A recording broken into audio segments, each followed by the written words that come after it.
Hello friend, कैसे हैं आप? सब स्वागत है आपका हमारे ब्लॉग में। आई होप आप लोग स्वस्थ होंगे, मस्त होंगे। मैं ईश्वर से प्रार्थना करती हूँ कि आप लोग सुखी रहें, संपन्न रहें और अपने जीवन में तरक्की करते रहें। तो छोटों को ढेर सारा आशीर्वाद और प्यार और बड़ों को प्रणाम। तो आप लोग कैसे हैं? देखिए, मेरी सुबह की शुरुआत हो गई है। सुबह के 11 बज रहे हैं। तो आज मैं कर रही हूँ छत की सफाई, क्योंकि धूप कुछ अच्छा ही निकल आया है। मुझे तिल वगैरह धुलने हैं। ये इधर त्यौहार का टाइम आ रहा है, तो अभी तो धूप काफ़ी दिन से हो ही नहीं रहा। करीब महीना भर हो जा रहा। धूप कभी होता है तो कभी नहीं होता। इस टाइम ठंडक बहुत बहुत बहुत ज़्यादा ठंडक पड़ रही है। तो जो हमारे यहाँ यूपी में रहते होंगे, उत्तर प्रदेश में, उनको तो पता ही होगा कितनी ठंड। तो यहाँ हमारे यहाँ ठंडक बहुत ज़्यादा हो रही है। तो धूप आज निकल आया है, बहुत अच्छा धूप निकल आया है। अभी तो हवा फिलहाल नहीं चल रही है। हो सकता है शाम तक ठंडा हवा चलने लगे, बादल भी हो जाए, क्योंकि कुछ कहा नहीं जा सकता। तो यहाँ छत की सफाई हो गई है मेरी। दो तीन दिन हो गया था, इसमें झाड़ू नहीं लगाए थे ना। तो बच्चे खेलते हैं तो गंदा हो जाता है। वैसे भी धूल वगैरह आते रहते हैं तो गंदगी तो जम जाती है। तो झाड़ू तो लगाना ही पड़ता है। ऊपर बच्चे खेलते हैं तो जैसे नहा धो के आएंगे, फिर इन लोग कपड़े गंदा कर लेते हैं। खेल खेल में धूल इतना ज़्यादा जम जाता है। तो यहाँ देखिए, मैंने झाड़ू लगा दिया। फिर कूड़ा भी जो बचा था वो सब फेंक दिया है। फिर मैं इसके बाद जाऊँगी नहाना है मुझे, क्योंकि आजकल क्या हो रहा है, ठंडक में मौसम का पता ही नहीं चलता है। कब अच्छा हो रहा है, कब ख़राब हो जाए। कभी धूप रहता है तो कभी इस तरह से बादल हो जाता है कि धूप का परिणाम और निशान ही ख़त्म हो जाता है। तो यहाँ मैं नीचे से नहा ली हूँ। फिर उसके बाद में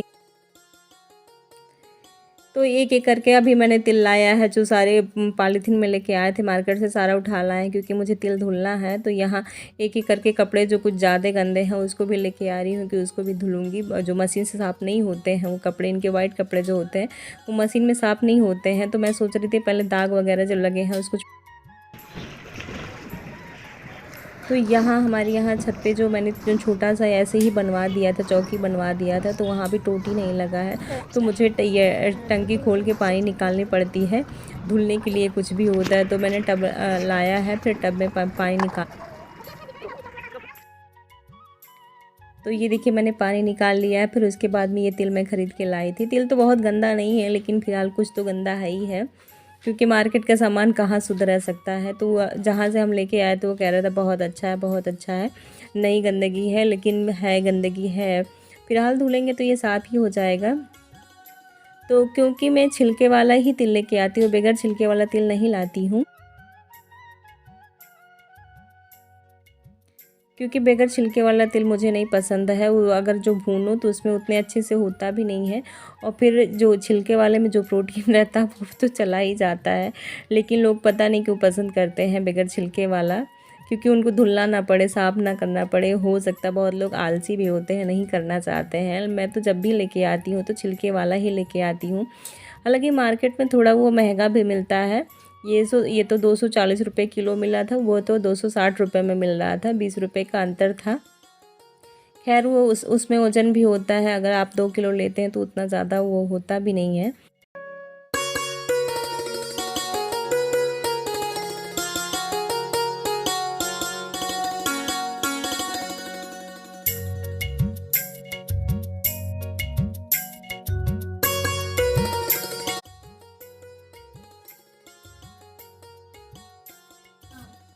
तो यहाँ देखिए, मैं लेके आई है आटा चालने वाली छलनी लेके आई थी। वैसे है मेरे पास बड़ी वाली छलनी है, लेकिन मैं सोच रही थी इसमें ज़्यादा सही होगा।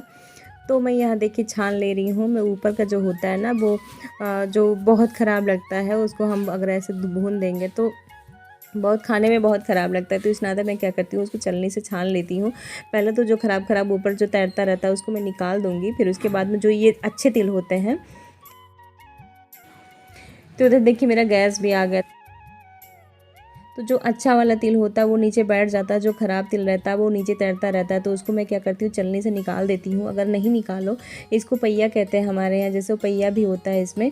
तो हाँ, क्या इसको अगर नहीं निकालो तो खाने में टेस्ट थोड़ा ख़राब लगता है। तो इस नाते इसको धुल के हम अक्सर ही जब तक निकलता रहता था तब मैं धुलती रहती हूँ। फिर उसमें थोड़ा मिट्टी वगैरह भी होते हैं, तो इस नाते साफ़ करना पड़ता है। तो इस तरह से देखिए, जितनी बार निकल रहा उतनी बार मैं उसको हटाए जा रही हूँ, हटाए जा रही हूँ। ये देखिए,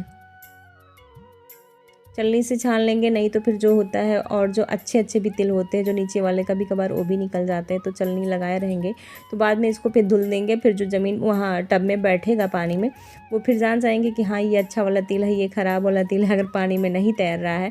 तो इस तरह से मैं इकट्ठा करके धरती जा रही हूँ। ये देखिए मैं छलनी में छान लूँगी। मैंने कपड़े भी दुपट्टे भी धुल रखा था कि दुपट्टे में छान के रखूँगी, लेकिन सोचा चलो ऐसे ही डाल देती हूँ। ये देखिए छलनी से मैं पानी निकाल दूँगी, फिर उसके बाद में इसको चद्दर मैंने बिछा रखा है, फिर चद्दर पे एक एक करके ऐसे हिला दूँगी, क्योंकि धूप अच्छी है, तेल सूखने में टाइम तो लगता नहीं, अभी थोड़ी ही देर में ये सूख जाएगा। क्योंकि चद्दर मैंने बहुत बड़ा बिछा रखा है तो उतना तिल भी नहीं है, अभी खूब पतला सा फैला देंगे, फिर उसके बाद में सूख जाएगा। इस तरह से छलनी से देखिए मैं ला के बार बार फैलाया जा रही थी। मैं सोच रही थी लाओ रख देते हैं दुपट्टे में पानी छोड़ जाए, लेकिन फिर सोचा चलो ऐसे ही डाल देते हैं पानी। वैसे भी मैंने छलनी से निचोड़ दिया है। तो अब देखिए बारी आती है काले तिल की। अब काला वाला तिल भी हमेशा मैं थोड़ा लाती थी, लेकिन इस बार मैं ज़्यादा तिल लेके आई हूँ, क्योंकि मेरी बिटिया खाती है काला तिल, उसको ज़्यादा पसंद है। तो 2 किलो मैं वाइट वाला लेके आई हूँ, 1 किलो मैं सफ़ेद वाला लेके आई हूँ। तो ये इस तरह से देखिए मैं इसको फैला दे रही हूँ, अभी सूख जाएगा ये जल्दी से। पिछली बार तो मेरे साथ ऐसा हुआ था कि मैं पहले से धुली नहीं थी, फिर ऐन वक्त पे मुझे उसी दिन धुलना पड़ा था, फिर उसी दिन सूखा ही नहीं था, फिर कढ़ाई में जाके सूखा था। कढ़ाई में धुल के धुले थे, फिर पानी थोड़ा सा कैसे कैसे करके निकल गया था, फिर उसके बाद में तो इस तरह से काला वाले तिल में उतनी गंदगी नहीं है, उतने पहिया नहीं है, लेकिन जिसमें जितना वाइट वाले में था इसमें कम गंदगी है। इसमें मिट्टी भी नहीं है, उसमें मिट्टी जब हम निकाल रहे थे नीचे से तो उसमें मिट्टी जो नीचे बैठ जाता है वो भी निकल रहा था। तो काला वाला तिल उस सफ़ेद वाले के तिल के हिसाब से तो साफ़ ही था। अभी तो धूप अच्छी हो गई, तब तो सूख जाएगा, नहीं तो अगर हम एक दिन चूक गए होते, अभी बाज़ार से पहले ही ले आए थे, इस नाते पहले ही ले आए थे कि जब भी धूप होगी धुल के डाल देंगे। तो आज इतफाक तो धूप हो गई है। इधर इतनी ठंडी पड़ रही है कि क्या ही बताएं। हाँ खैर हर साल इस टाइम में ठंडक। तो यहाँ देखिए बिटिया मेरी नहा रही है। ये लोग कह रहे थे नीचे नहीं नहाएंगे, छत पे ही नहाएंगे, तो मैं छत पे ले आई थी, पानी टब वगैरह सब यहीं था। तो ये लोग अब ये अपना बाल धुल रही थी, खुद से बाल धुल रही थी। ये बड़ी हो गई है, खुद से बाल धुल लेती है। इस तरह देखिए कितने अच्छे से शैम्पू लगा रही है। फिर बेटा भी कहाँ चुकने वाला, फिर वो कह रहा था बिटिया नहा चुकी है, वो अपना बैठी है, धूप सेक रही है, बेटा भी अपना बाल धुल रहा है। ये लोग खुद पे डिपेंड हो गए हैं, खुद से काम कर लेते हैं, थोड़ा काम हमको कम करना पड़ता है। ये देखिए ये धूप सेक रही है, बाल वगैरह इनके पोंछ दिए हैं, मैं गीले थे तो अभी कपड़ा तो दोनों कपड़े पहन लिए हैं। अभी तो ये इनर पहन के बैठे हुई हैं। इनका बाल जो है मैं झाड़ रही थी, बाल उलझ जाते हैं, इनके घुंघराले बाल हैं, इस तरह से बहुत ज़्यादा उलझ जाते हैं। तो जब अभी गीले हैं तो थोड़ा सा कंघी कर दे रही हैं, तो उसके बाद में चिल्लाने लगती हैं। कंघी ही नहीं होता है, कंघी चलता ही नहीं इनके बालों में। अगर मैं तेल ना लगाऊं और सूखे बालों में कोई कह दे कि कंघी में डाल दो इनके बालों में, तो ऐसा हो ही नहीं सकता कि कंघी पड़ जाए इनके बालों में, इतना अधिक घुंघराला है। खैर मेरा भी घुंघराला है, बचपन में भी ऐसे ही था, लेकिन अब क्या है थोड़े बड़े हो गए तो मेहंदी वगैरह लगा के थोड़े सीधे हो गए हैं। अभी भी रफ़ी ही हैं, घुंघराले ही हैं, मैं भी नहीं झाड़ पाती हूँ अपने बाल। तो बारी आती है कपड़े फैलाने की। कपड़े मैंने नहीं फैलाए थे, दिन में कपड़े इतने अधिक धुले कि फैलाए ही नहीं थे। तो अभी धूप है तो मैंने कहा चलो डाल देते हैं। तिल धुलने में, लोगों को नहलाने में, क्योंकि होता ही है कि थोड़ा ठंडा, हाँ मौसम ऐसा होता है कि हवा चलने लगती है। जब हवा चलने लगती है तो छत पे रुका नहीं जाता है, हवा इतना तेज़, इतना गलन वाली हवा होती है। तो इस तरह मैंने कहा चलो कपड़े डाल देते हैं, कपड़े अभी हवा चल रहे हैं फिर सूख जाएंगे। तिल भी देखिए मैं चला के जैसे तैसे करके सुखा ली हूँ। इतना पतला फैला दिया था कि वो सूख ही जाए।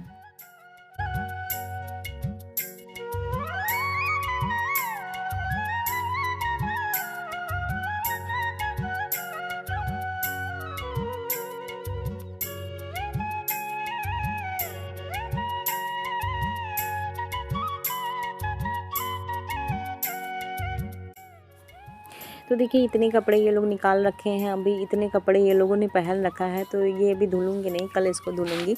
इसकी बारी आती है धुलाई की, कल मैं सीधे करके रख दूँगी, फिर उसके बाद में उसको मशीन में रख देंगे।